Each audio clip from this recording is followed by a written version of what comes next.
can see you there. I think I can get just a little bit dazed in this place. It's very easy to lose yourself in sort of the sounds of the greenhouse.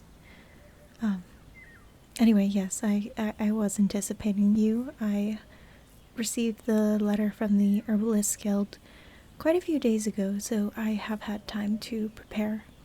But it's rude of me not to introduce myself.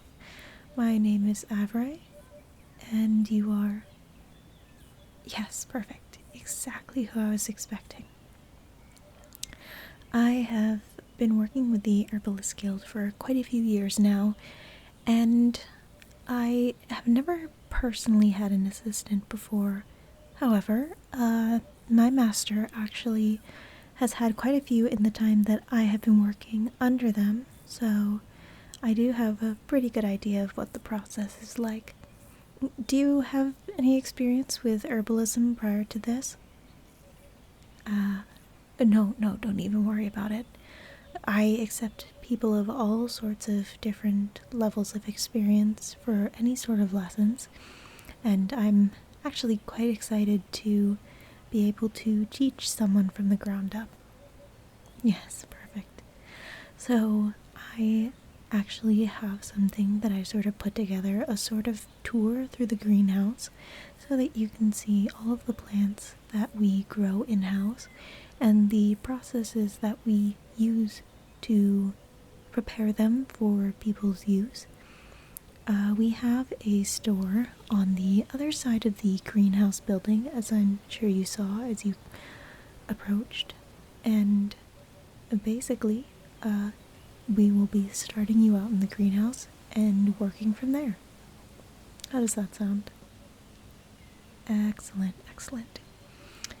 So, as a sort of way to commemorate this first meeting, I thought it would be nice to provide you with the very first cup of in-house tea that we brew. Is there any sort of tea that you particularly enjoy drinking?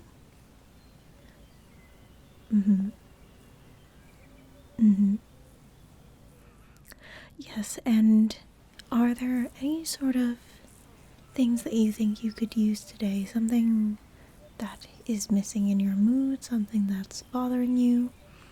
Just, are you in need of a little bit of energization? Would you like some relaxation? Do you need something to cool down? I know that it's quite hot outside today.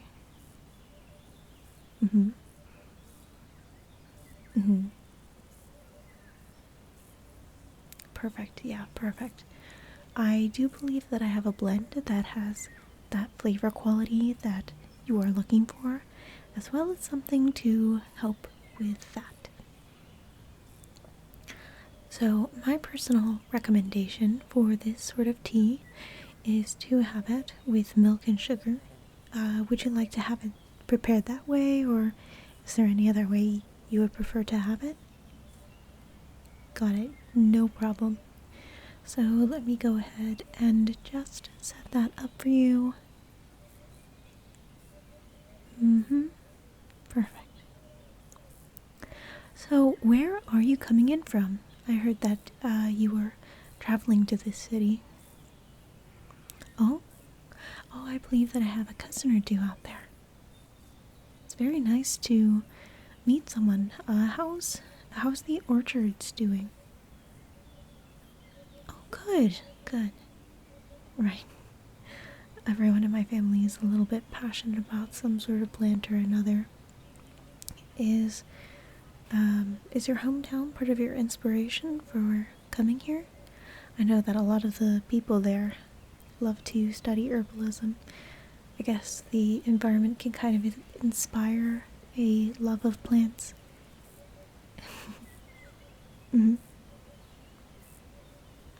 Right. Okay. So, feel free to enjoy that cup while we walk around. You will be more than welcome to participate in the plant gathering or processing today if you feel comfortable doing so. But otherwise, you can just feel free to listen along, sort of observe what I'm doing, and if at any point you have any questions, feel perfectly free to ask at any time. Any interruption is fine. Okay. So, as you can see, we have a few different sort of aisle-like formations of our plants in this greenhouse. And we are going to go ahead and start from the right. If you would just follow me.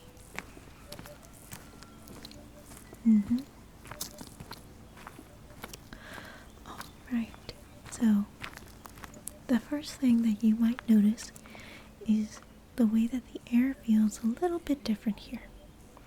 See, at this herbalist hut, we work very closely with some mages to try to create the best environment possible for our plants.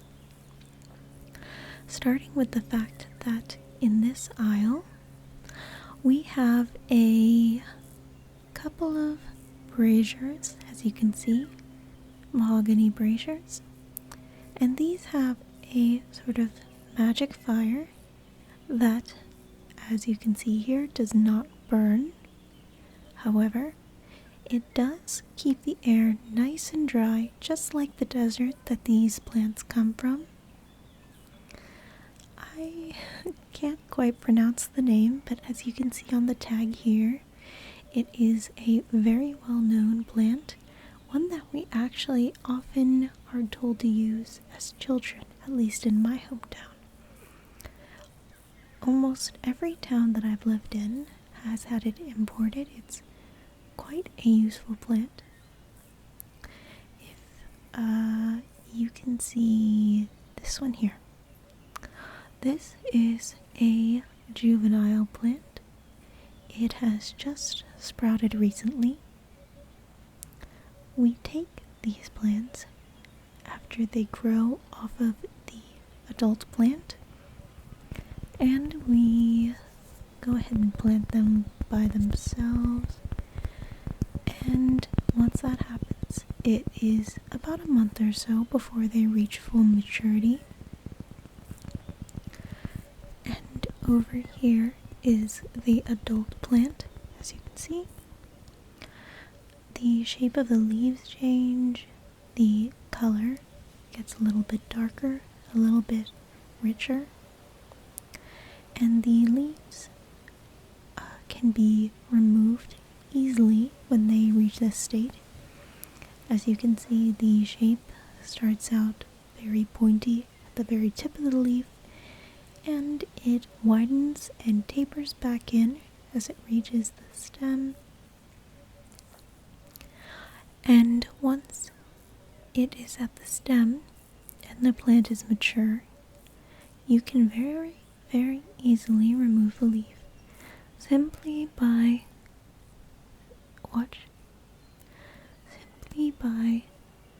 twisting your fingers as so, and it should come off almost as if it's barely attached. That's how you know that it is ready to be harvested. If you remove it any earlier or attempt to, it will take a little bit more effort, and it will also not be quite as effective for its usual uses. This specific species of plant is used primarily as a cooling factor, very useful in the desert.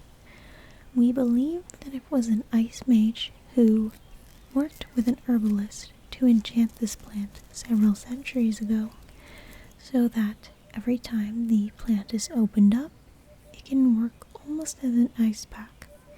This is to help people who don't have ice magic of their own to feel more comfortable, to keep their food chilled.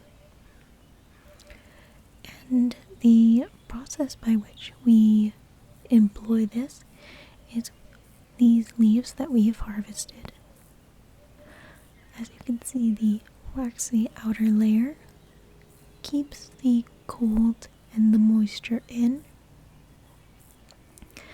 So we take a knife and very delicately peel back, starting at the stem and rolling it back towards the tip of the leaf.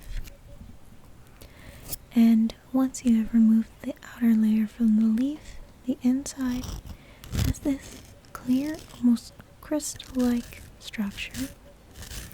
And it looks like it would be almost like a rock, right? But actually, once you remove it, you can scoop it out just like this with a spoon. Perfect. Would you like to try one? Yeah, of course. Here. So, here is the leaf. Here is a knife. Now just be very delicate in making your first cuts. It doesn't take much effort or strength. You just very delicately open it, because the people who made this had a lot of experience with plants. And they sort of tried to create a plant where it wouldn't take much labor to remove the sort of fruit part of the plant within the leaf. Hopefully making it, more useful to the people who would need it. Perfect. Now go ahead and use the spoon and try to scoop it out and place it in this cup. Perfect. Perfect. Okay, now what we'll be doing is we will be taking this out. We will be cutting it into slices, and these slices will be used to sort of sandwich any sort of food that we want to freeze, or placed on wounds that we need to cool to provide some sort of soothing, especially with burns. And the smaller bits at the end here, we can also, rather than slicing them or crush them, and create a sort of gel that can be applied topically. That works better for minor burns or for people who are experiencing heat stroke, any sort of overheating situation. It's very, very useful for that. So, perfect on your first plant.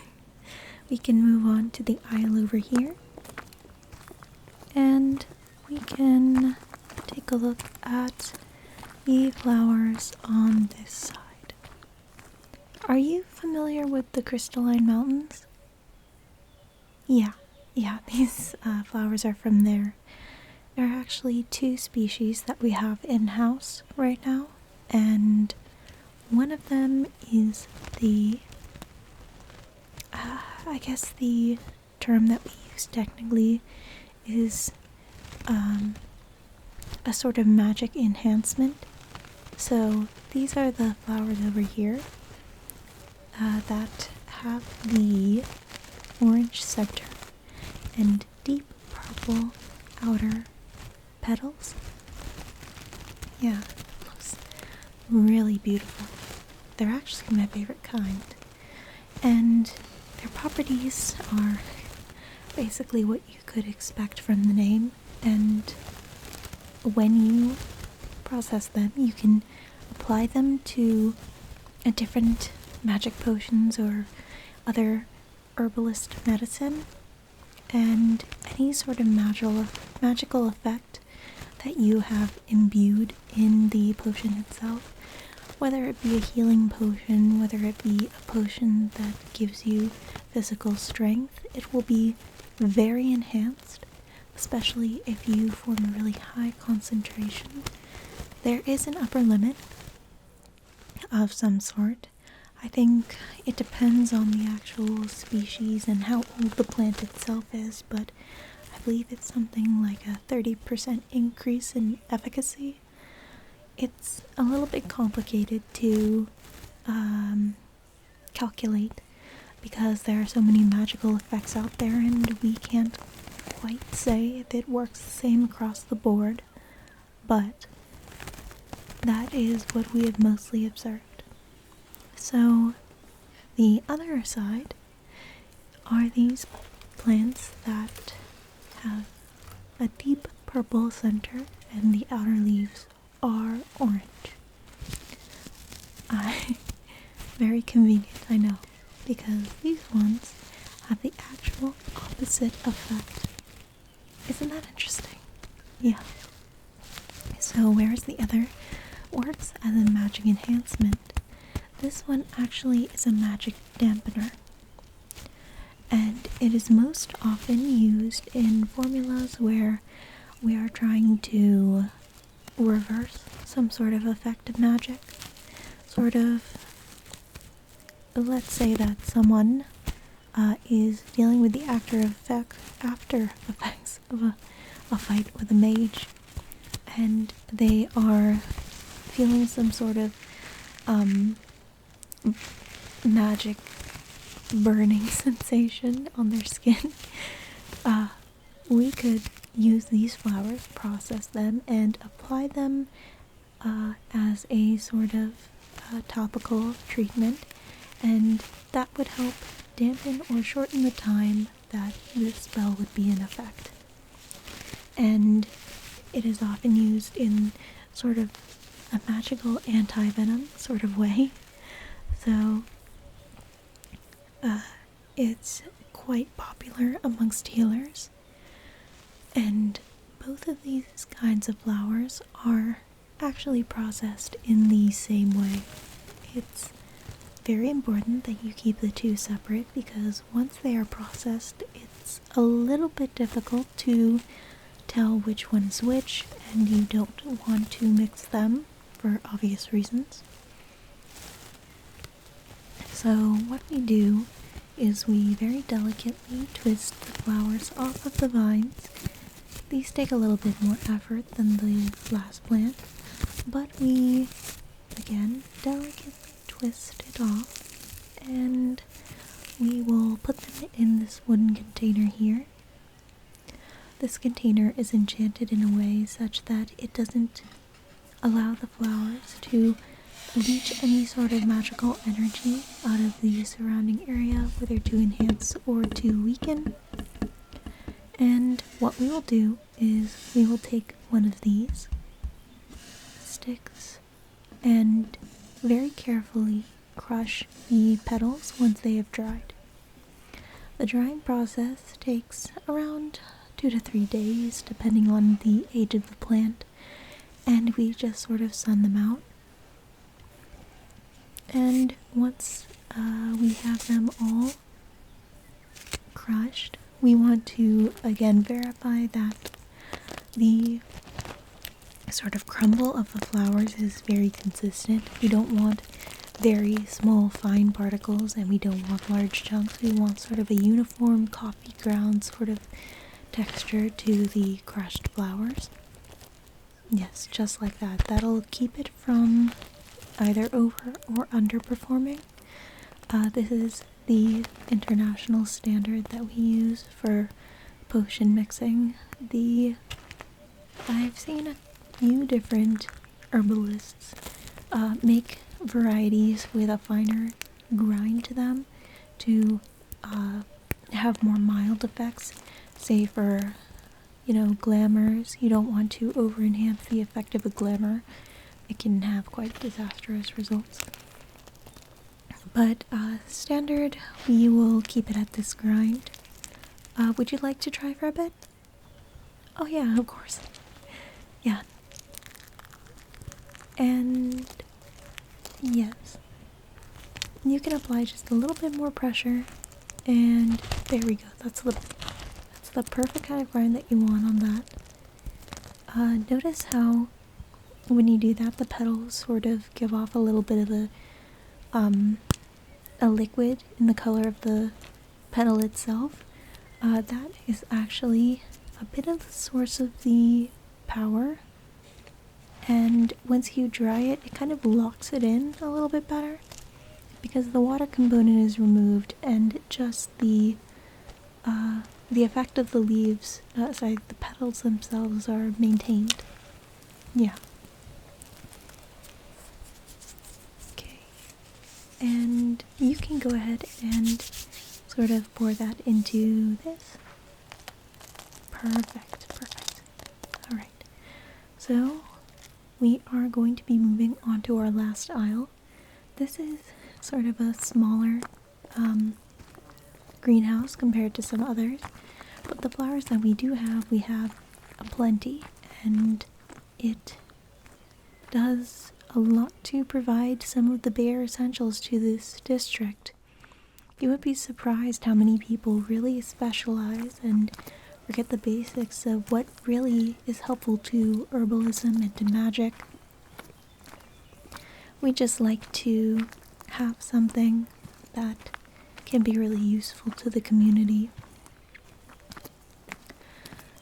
So for this last plant, as you can see here, as opposed to the other two, it has a different sort of setup around, as opposed to the other side of the greenhouse.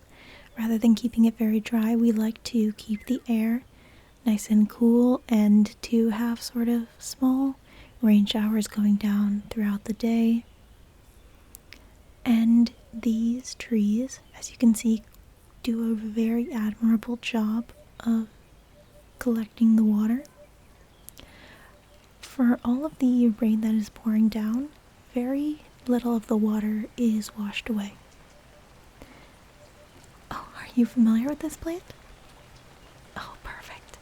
See, these plants are actually what we would call a traveler's blessing, because the fruit that grow from this plant, they actually work almost like a water skin, but due to sort of the edible nature of the fruit, not only do they greatly hydrate, but they also keep you a lot fuller for a lot longer, which is why travelers like them so much. They have a sort of dual purpose, as well as the fact that, well, this is pretty anecdotal, but I've heard that people say that it is more hydrating than water in its own weight, which is quite interesting.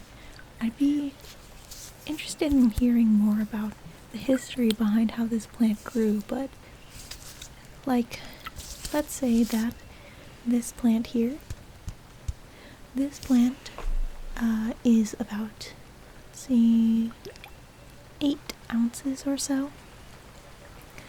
8 ounces of this plant versus 8 ounces of water in a water skin. They say that the fruit will last you longer in terms of hydration. It will keep you satisfied longer than almost any food that you can carry on a journey. And it very rarely, if ever, goes bad.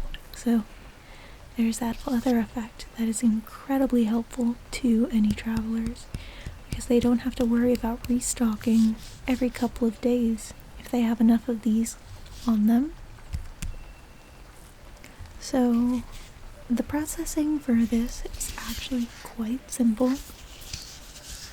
What we try to do is make sure that the outer part of the fruit itself is a little bit more solid, so the travelers can still puncture the fruit for when they want to consume it, but they are less likely to get punctured by anything in the bag on accident.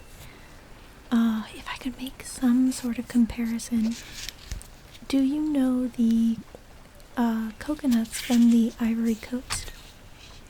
Yes, down by the Ruby Sea. Yeah. The coconuts there, you know, they're known for their surprisingly thin shell. Very low weight, but resilient and at the same time puncturable. It's hard to explain, but it's the sort of thing where it's very difficult to carry around any sort of apple or banana in your backpack because it will be easily damaged by anything it brushes up against. Meanwhile, this fruit here, the Traveler's Blessing, you can very reliably keep it in your pack while at the same time being able to puncture it quite easily upon your actual need for it. And with our processing, we're just trying to enhance that natural strength in the fruit itself. Yeah, so actually, would you like to harvest this one? Yeah, it looks like we have a couple of good fruits ready around here. Won't be too much to climb, I hope. Yeah. These ones, similar to the flowers that we last looked at, can very easily be twisted off. Okay, can you reach that one there? Good, okay. So, bring it back over. Good. Okay, I need you to come in close for a second. I'm gonna show you something. So, hold this up to your ear. And I want you to swish it around a little bit. Yeah, do you hear that? When you puncture the outside layer of the fruit, it'll work almost like a water skin. And yeah, so if you tap, you can hear that the layer, it is almost hollow, has a very sharp sound. And what we're going to do is we're going to be covering this in a sort of clay that can be broken off with blunt force, harder to pierce. It's been enchanted by the desert mages. They are well known for using clay to store their items. Okay, so, and okay.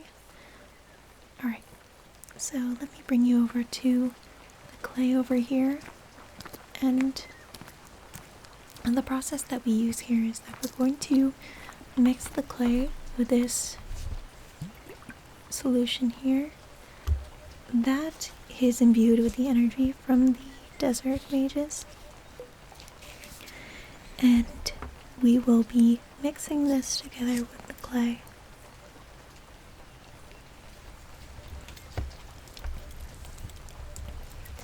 And spreading it over the fruit. And after that, we are going to pop it in the oven to just go ahead and dry that up and have it ready for sale. Now, follow me. I'm going to work on that clay. And you can observe the technique that I have. Okay, over on this table here. And the mixing process starts like this. We want a 1-to-1 ratio.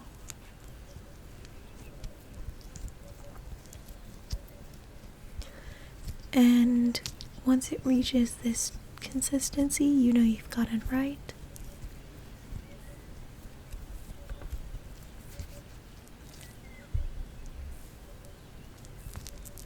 And you just want to work the clay for a little bit to make sure that it's all fully incorporated. You don't want any parts of the clay to be a little too dry or a little too wet.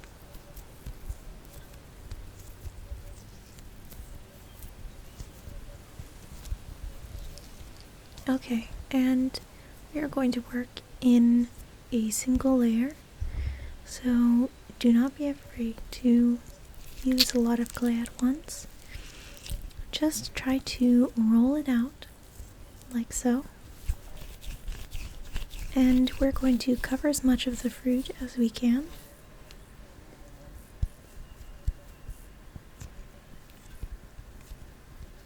And after you have 1/2 covered, you're going to do the same, rolling out some clay.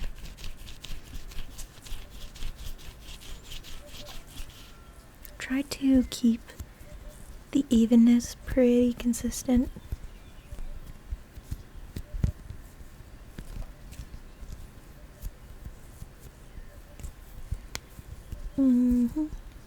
Let me take a look. That is perfect. It looks like you've got exactly the right consistency, and that seems like the perfect amount for a layer.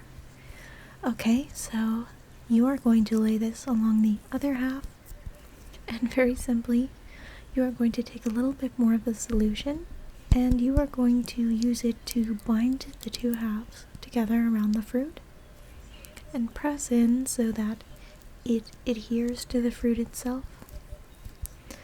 The solution, very luckily, sticks very well to the outside of fruits.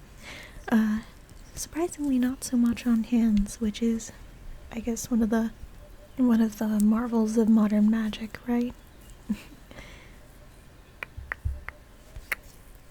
Okay, that is perfect. Perfect. So, now we are going to place it over here to be fired up a little bit later. And that actually concludes the duties that you will be taking on your first shift. Sound doable? Good, good. I look so very much forward to working with you. I'm so glad to hear it. And, you can go ahead and have another cup of tea if you like. I'm gonna go man the shop out there. See ya.